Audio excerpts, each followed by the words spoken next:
Eh ben merci. Donc, nous allons vous présenter notre témoignage d'un projet de conversion vers S4.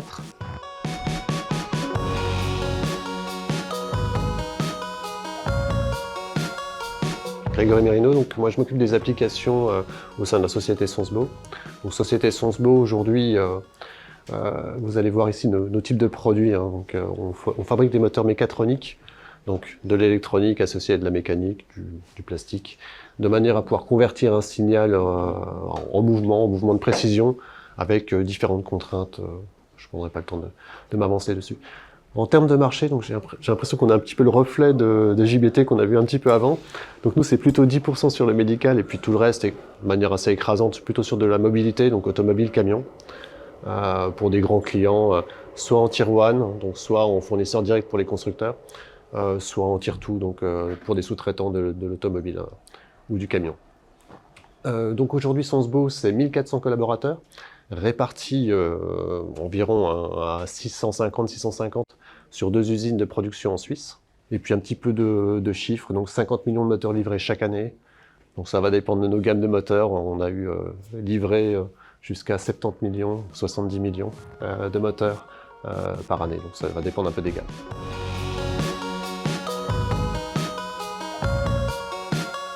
Donc voilà, je reviens un petit peu sur l'histoire de Sensbo et de Delaware. Donc on s'est rencontrés donc en 2011 dans le cadre d'un pré-projet d'implémentation de l'ERP. Donc on quittait une solution qui était Mapix pour aller vers du SAP, enfin du SAP en tout cas. À l'époque on ne savait pas encore. Et on a failli sortir SAP parce qu'on avait du mal à trouver des gens qui parlaient métier. Donc tout à l'heure JBT nous disait c'est le métier qui nous a séduit. Même chose pour nous, on cherchait des gens qui connaissent l'automobile, qui parlent métier, qui nous parlent pas forcément de oui, SAP c'est le meilleur pour tout et donc il faut prendre celui-ci, mais vraiment trouver des gens qui nous expliquaient pourquoi c'était bien adapté pour notre métier. Donc c'est ça qui nous a séduit avant tout. Alors sur le scope, je vais pour le coup rester sur mon exemple de JBT. Donc on avait un beau slide qui nous remettait un petit peu l'ensemble du scope. C'est le cas chez nous. Donc peut-être qu'on utilise peut-être un peu plus PS que vous, si j'ai bien compris. On a aussi QM qu'on utilise aussi de manière assez avancée. Donc aujourd'hui, c'est plutôt la partie Customer Service et puis Plant Maintenance qu'on utilise assez peu, mais ça changera dans le futur. Donc on a fait ce projet déploiement sur la base d'une FAST. J'ai cru comprendre qu'il y aurait peut-être une explication de la FAST un peu plus tard, donc je ne reviens pas dessus. Et puis donc pour un démarrage au 1er janvier 2013 sous ECC. Donc peut-être une chose intéressante pour vous, Windows en ce qui nous concerne en termes de serveurs, et puis du MS SQL Server à l'époque. Donc sur un EHP5. Donc on a eu, je dirais, des relations avec Delaware. Nous, ce qui nous a fait changer en fait en 2011 de produit, on voulait reprendre la main sur notre ERP. C'était vraiment notre trigger principal. C'était, on quittait Mapix qui était entretenu par un prestataire, avec beaucoup d'historique, et en fait, chaque panne devenait un vrai problème. Donc on a dit, on change de RP et on reprend notre compétence à ce niveau-là. Donc on a repris l'ensemble de la maintenance, donc aussi bien le support de nos applications, le développement, le consulting, où on se faisait accompagner par Delaware notamment, pour chaque recherche de nouvelles implémentations. Donc dès qu'on voulait rattaquer un nouveau module, dès qu'on voulait préciser un point, donc on avait recours à Delaware pour nous apporter de la compétence qu'on reprenait chez nous à l'issue du petit projet. Donc on a continué à se rencontrer, on a fait de la veille S4, notamment en 2017, où on se voyait régulièrement pour essayer de savoir où en était la version. Donc en 2017, effectivement, la version, on nous a dit, c'est peut-être pas le moment. Donc on a pris le temps aussi de se renseigner, de découvrir et de prendre conseil auprès de Fabien et de Cyril pour savoir est-ce qu'il était temps d'y aller. Et puis on a eu une opportunité de le faire, enfin en tout cas on entrevoyait l'opportunité de le faire à partir de 2021 et donc on a commencé à se rapprocher pour savoir si c'était le moment. On nous a dit que la solution était suffisamment mature et puis ensuite on s'est organisé pour se mettre en capacité de le faire, donc en préinvestissant pour un POC et puis ensuite en décidant d'une migration tout simplement.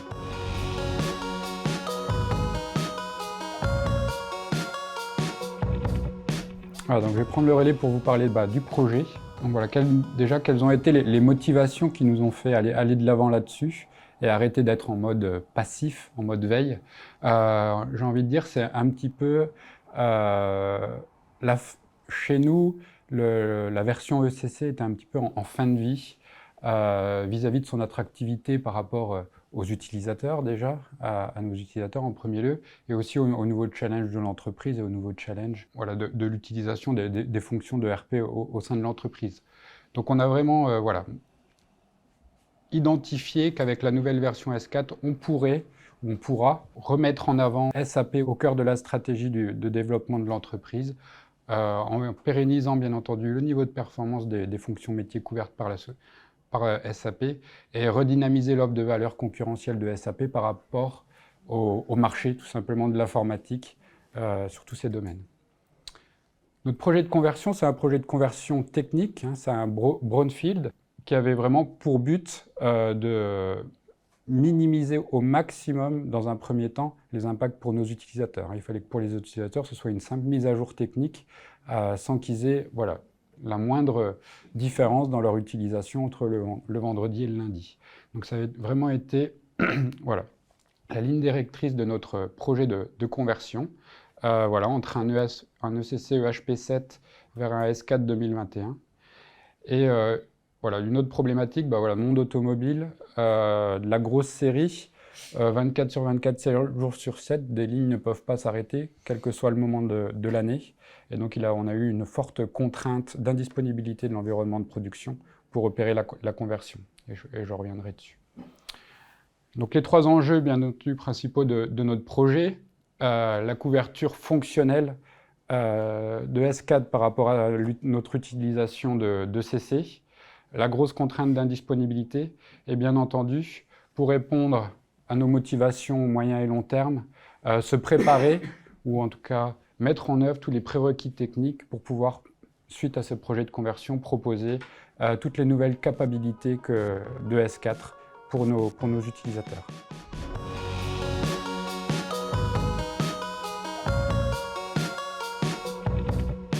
Projet de conversion, on l'a approché comme un upgrade, hein, en 4 phases. Voilà, avec, vous voyez là le planning tel qu'on l'a déroulé sur à peu près 8 mois, entre octobre 2022 et le 10 juin 2023. Une phase de pré-projet, d'évaluation des impacts sur une sandbox à l'image de la production, que ce soit en termes de données, mais aussi d'infrastructures, pour être vraiment ISO. Et en particulier pour pouvoir mesurer, avoir des premières mesures pertinentes sur le downtime et toutes ces actions de migration.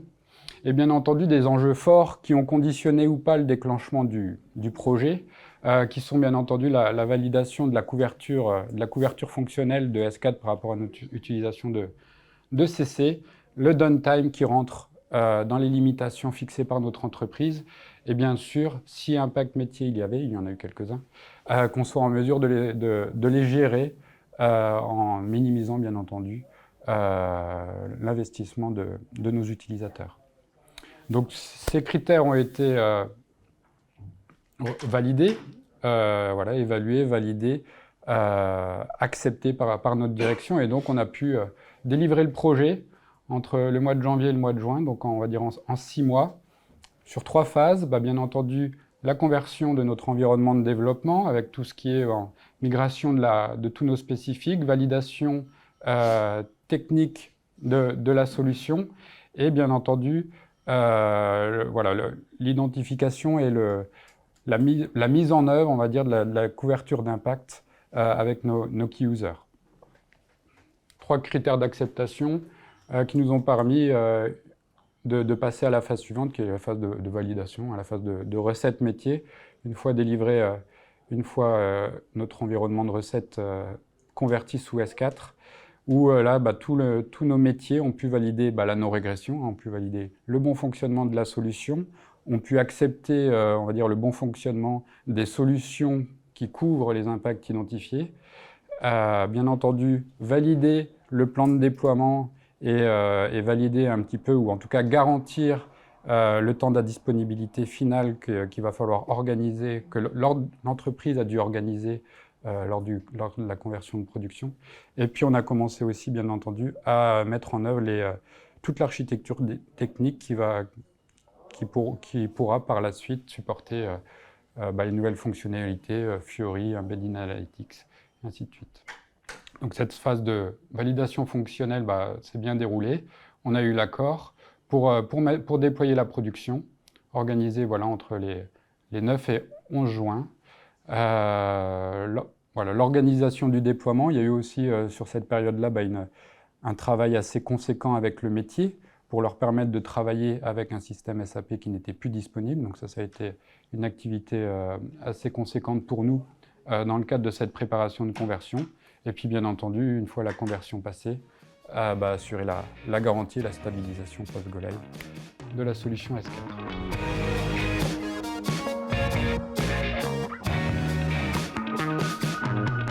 Alors, si je prends la main, donc moi je suis Fabien Beltramelli, porteur d'offres de notre solution automobile chez Delaware.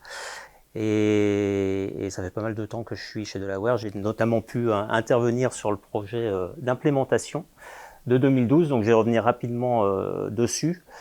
Donc il s'agissait d'un projet d'implémentation d'une solution en SAP ECC. Et on est venu avec tous les apports de notre préconfiguré dédié à l'automotive qui s'appelle Fast Automotive, qui comprend des flux préparamétrés, des solutions radiofréquences dédiées à l'automobile, tous les standards en termes d'étiquettes, de DI, etc. Donc je pense que c'était un des aspects qui ont fait que on a été retenu pour ce projet-là.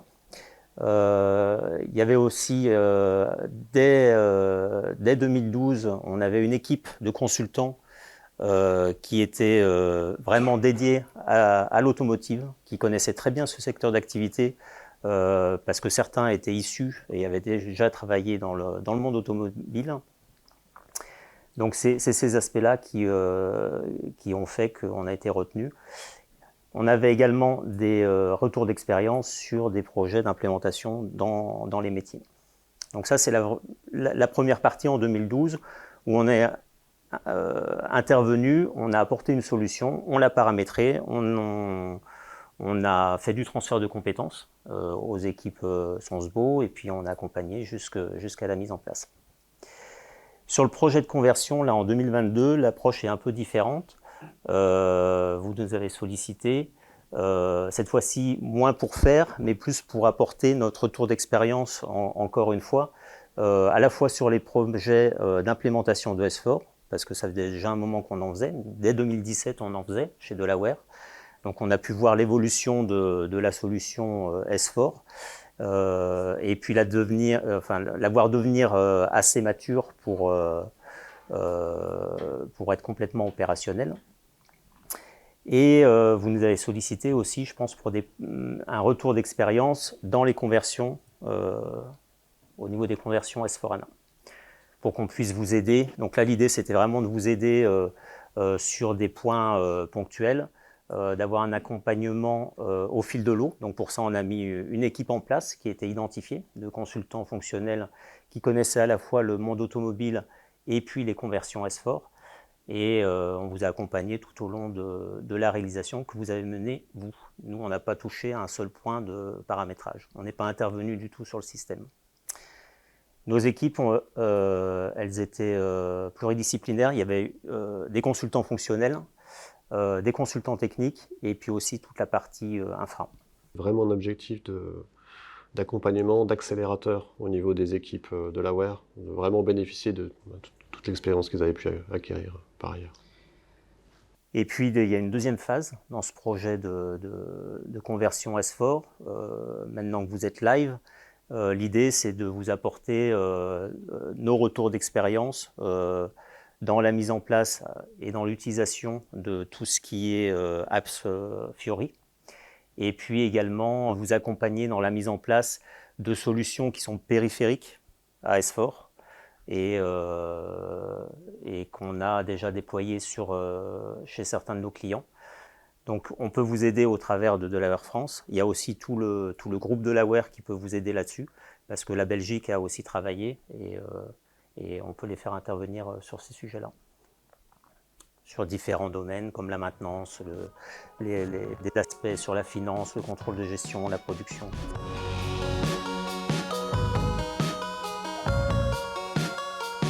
Quelques chiffres pour notre projet. Donc effectivement, je rappelle le contexte, on a délivré toutes les opérations en interne, hein.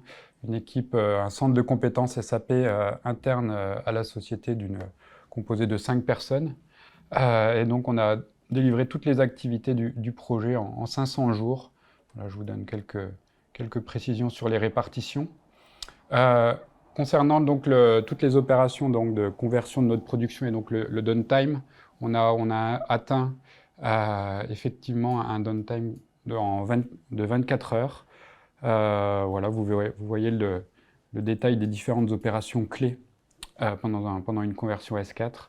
On a libéré la solution au métier au bout de 36 heures. On s'est reposé un petit peu les 12 dernières heures. Et sachez que voilà, la conversion, pour nous en tout cas, ça a nécessité une centaine d'opérations manuelles, pré-conversion sur les semaines ou les jours avant le week-end, durant la conversion et puis post-conversion pour les sujets un petit peu anecdotiques. D'autres chiffres, peut-être pour désacraliser certaines craintes. L'adaptation des spécifiques. Alors nous, on va dire qu'on est assez standard, bien entendu. Après, tout est relatif. On a à peu près 10 000 programmes, 10 000 codes sources dans l'application. Sur ces 10 000 codes sources, 600 ont dû être adaptés pour pouvoir fonctionner sous S4. Voilà, il faut juste comprendre les types de modifications. La BAP ne change pas en soi, mais effectivement, la base de données principalement, et quelques changements, on va dire, structurants décidés par SAP ont fait qu'il y a certaines choses à adapter. C'est toujours des adaptations normalement à la marge des programmes. On n'a jamais eu besoin de refonte d'un moindre spécifique. Mais voilà on va dire les 3 grandes catégories d'adaptation qu'on a dû amener. La longueur des champs, hein, sur des champs standards, SAP maintenant a changé le maténaire à 40 digits. Donc effectivement, il y a pas mal de petites variables de programmes à adapter. C'est pareil pour la classification, c'est pareil pour les types de documents commerciaux. Voilà, il y en a 2-3 comme ça. L'order by dans tous les selects. Alors effectivement, la base de données ANA, qui est une base de données doublement indexée, on peut lancer le même select à la suite. Les données récupérées ne seront jamais dans le même ordre. Donc c'est vrai que c'est une clause maintenant qui est indispensable dans tous les selects pour pouvoir après les traiter correctement. Et puis bien entendu, des structures, des éléments de données ou des modules fonctions qui deviennent obsolètes avec S4. Il n'y en a pas tant que ça, hein, beaucoup restent. Mais là, il faut effectivement reprendre les programmes. Pour notre pratique à nous, on a beaucoup copié en spécifique le module fonction standard ECC. Et la plupart du temps, il a fonctionné tel quel sous S4. Ça nous a fait gagner un peu de temps. Fonctionnellement, la validation fonctionnelle, donc voilà, c'est un upgrade pour nos utilisateurs. On a fait un EHP5 vers EHP7, on a fait des support packs. C'est pas la première fois qu'on les sollicite pour ce type de tests, de validation, de non-régression. Nous, c'est 1000 transactions qui sont mises à disposition de nos différents utilisateurs sur la production. Et donc, 30 key users ont été sollicités durant un mois. Et vous l'avez vu sur le slide d'avant, ils ont à peu près ensemble passé une centaine de jours pour nous valider et la solution et les quelques impacts. Les impacts, j'en parle là. On a, nous, une non-couverture ISO fonctionnelle. Il y a une fonctionnalité utilisateur qu'on n'a pas pu reporter dans S4. C'est un WebDyn Pro, donc il n'est pas très répandu, je pense, dans son utilisation. Sur la reorg sort de profit, c'est quelque chose que SAP a réintroduit dans la S4 2022. Et nous, on est parti avec la 2021, donc on n'avait pas de solution à leur proposer. Et sinon, fonctionnellement, 40 impacts qu'on a pu gérer. On a pu couvrir ces impacts avec soit des contournements, soit des modes opératoires ajustés. Je liste ici les principaux, on en a parlé. Il y a des nouveaux modules, le module des IMO qui change. Ledger Oriented, ça a quand même quelques incidences sur l'approche de l'immobilisation et son traitement. Les ristournes aussi, qui est un nouveau module. La notion de business partner, effectivement, qui remplace les clients fournisseurs. Alors l'Amigo, maintenant, qui est la seule transaction pour opérer des mouvements de marchandises, les MB, 1A, si vous connaissez, celle-ci n'existe plus. Donc c'est surtout du... Voilà, le MRP, donc les versions de fabrication qui sont indispensables, et en particulier pour nous, aussi pour la sous-traitance. L'Universal Ledger, hein, qui est voilà, cette table à CEDOCA qui regroupe et les données FI et les données CO, qui nous a eu un impact pour les déversements CO intersociétés, hein, c'est-à-dire les mouvements CO qui ont un impact dans la finance. Il y a une problématique de, voilà, comme toute nature comptable devient un compte, nous on avait voilà, c'est une transposition, on n'avait pas forcément le même plan de compte versus plan de nature comptable, alors que maintenant il est identique, le métier a dû un petit peu revoir son plan en conséquence. Et côté bon, stabilisation post-go-live, j'ai envie de dire un peu comme JBT, ça s'est très bien passé. On n'a pas du tout été saturé. Hein. Dès les premiers jours, on a pu très rapidement reprendre nos activités.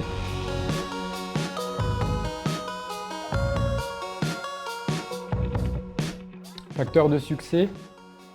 Alors effectivement, voilà, on a dû nous rassurer sur, on va dire, les impacts et le non-projet, j'ai envie de dire, pour l'entreprise. C'était ça qui était important.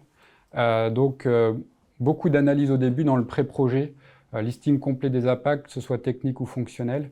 Et pour cela, voilà, nous, on s'est attaché, bien entendu, à énormément se documenter. Alors, SAP a très bien documenté, SAP a cherché beaucoup à rassurer ses clients. Ils ont fait beaucoup d'efforts ces dernières années pour simplifier la conversion, pour assurer cette compatibilité entre CCS4 et à tout documenter. Donc il y a énormément de choses et bien entendu à bien se faire accompagner par Delaware. Ça aide beaucoup et ça rassure. Et bien sûr, voilà, pour compléter ça, SAP met à disposition un certain nombre d'outils d'analyse que je ne vais pas lister ici, mais effectivement qui aident vraiment à scoper l'effort à mener. Donc nous, la disponibilité de la solution, effectivement. Pour cela, on a fait beaucoup de conversions. Hein, au mode pré-projet, on a fait 3 exercices de conversion en sandbox pour pouvoir optimiser bien entendu notre mode opératoire, hein, les prérequis, les pièges, ce genre de choses, capitaliser, mais aussi pour optimiser tout simplement le downtime technique de SAP, parce qu'il y a une méthode d'auto-apprentissage. On peut recharger les logs de la conversion précédente dans la conversion suivante, et ça permet à SAP d'optimiser un petit peu son exécution de la conversion. La deuxième chose aussi, anticiper tout ce qui peut l'être. Alors effectivement, S4 quand même est proche de CC dans une approche de conversion technique. Il y a beaucoup de choses qu'on peut faire par anticipation. Tout ce qui est la simplification item check, ça on peut déjà les mettre en œuvre pour plus que ce soit un souci le jour J. La conversion des business partners, les business partners c'est une fonctionnalité ECC, donc on peut tout à fait les convertir avant d'entreprendre le projet de conversion. L'adaptation des spécifiques, on a adapté, on va dire, les 2/3 des spécifiques et on a mis ces adaptations en production dans la version ECC. C'était des adaptations qui étaient ISO, ECC en order by, on peut le mettre en place sur ECC. Et puis bien sûr la préparation de l'environnement, tout ça aussi pour optimiser la disponibilité, toutes les données inutiles, les mandants, dans notre cas, et puis aussi pas mal de purges techniques. On a réussi à gratter quand même 25% de la taille de la base de données avec de la purge technique, on n'était pas vraiment optimaux là-dessus. Puis la dernière chose, bien sûr, c'est assurer et rassurer sur la fiabilité du système, tester, dans notre cas, faire tester pour que les gens se rendent compte aussi et puissent dire qu'il n'y aura pas de problème et appliquer le métier fortement, traiter, former et communiquer.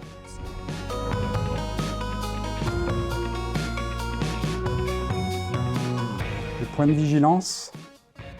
Alors, comme dit par Grégory, effectivement, dans notre approche, c'est un projet technique, mais c'est vraiment un projet infrastructure et BC. Hein, pour eux, c'est vraiment pas du tout la même solution. Pour un utilisateur, c'est la même chose, dans notre cas, mais pour nos équipes infra et BC, c'est des nouveaux serveurs, c'est une nouvelle base de données, c'est un nouvel OS.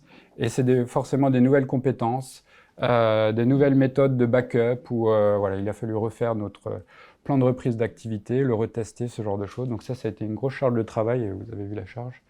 On a eu en production, finalement, là où on a eu peut-être eu le plus de soucis, c'est sur les périphériques, et en particulier BW.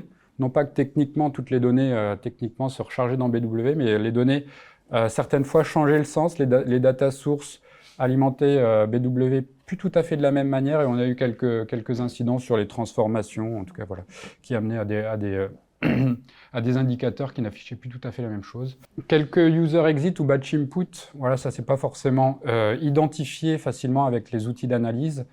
Ils peuvent être syntaxiquement corrects, mais n'empêche que le standard a beaucoup évolué, a beaucoup changé, et les user exit peuvent ne plus être appelés par le standard, ou peuvent ne plus être appelés avec le même contexte d'environnement, hein, les valeurs de variables, et qui fait que le résultat n'est pas forcément celui qu'on avait sur ECC. Alors nous, voilà, les flux EDI avec nos partenaires, chez nous, sont assez déployés. On en a beaucoup, et forcément, les IDOC, quand même, ont légèrement changé, mais ça a nécessité quand même une opération de remapping de l'ensemble de nos flux EDI. Voilà, faut pas l'oublier. Les autorisations. Alors, toutes les autorisations sont touchées. Il y a les outils comme la SU25 de réactivation un petit peu en masse de tous les objets d'autorisation. Mais dans notre cas de figure, on n'a pas été forcément très attentif, ou en tout cas très rigoureux dans la tenue à jour des valeurs par défaut. Et la recompilation, on va dire, a un peu cassé la ségrégation de nos autorisations. Donc, il a fallu pendant nos tests qu'on soit attentif, et on a eu quelques corrections à faire. Et puis, bien entendu, une copie ECC à disposition le jour du go-live. Nous, ça nous a été bien utile de temps en temps, suite à des remontées utilisateurs, de pouvoir vérifier S4 versus ECC, où se trouvait le problème. Est-ce que c'était vraiment lié à la migration ou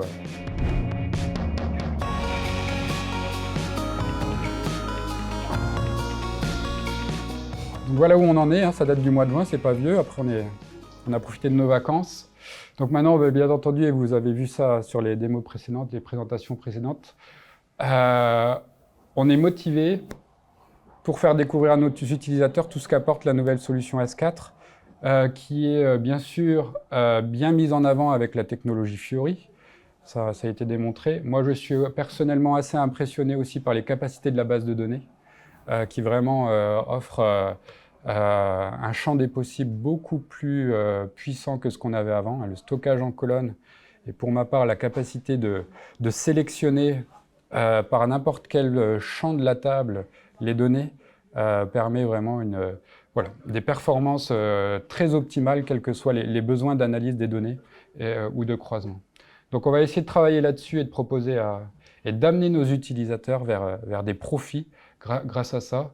Simplifier l'utilisation de SAP pour nos utilisateurs, rendre SAP plus ergonomique, plus intuitif, valoriser les données et leur exploitation, effectivement, pas faire que du stockage de données, mais leur donner du sens et de l'utilité pour l'entreprise, et aussi clarifier les flux de travail, ce qu'il faut faire, quand est-ce qu'il faut le faire, coordonner entre chacun des métiers. Alors si on fait un bilan de notre côté, cette première conversion, qui est qu'une conversion technique, c'est une réussite. Elle a été réalisée dans le timing prévu et sans impact sur le fonctionnement de la solution, voilà, sauf les quelques points qui sont une nécessité quand on passe sur S4, les business partners, les immobilisations, enfin ce que vous avez relevé. Mais pour le reste, c'était plutôt transparent pour les métiers, et c'était ce que vous cherchiez dans un premier temps. Maintenant, le sujet sur les années à venir, c'est de vendre et d'apporter toute la richesse fonctionnelle qu'il peut y avoir au travers de S4, au travers de Fiori, au travers des nouvelles apps. Vous avez déjà lancé le projet, et voilà, c'est quelque chose à suivre, et continuer ce chemin ensemble.